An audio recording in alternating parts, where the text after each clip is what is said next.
दोनों कुल के रे बाबा नाम धराओले, ब्राह्मण वेद पढ़ाओले। आहे दोनों कुल के रे बाबा नाम धराओले, ब्राह्मण वेद पढ़ाओले।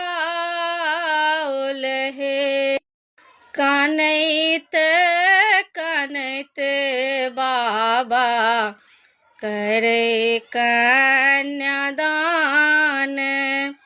कानैत कानैत बाबा करे कन्यादान। सखी सब मंगल गावे, आ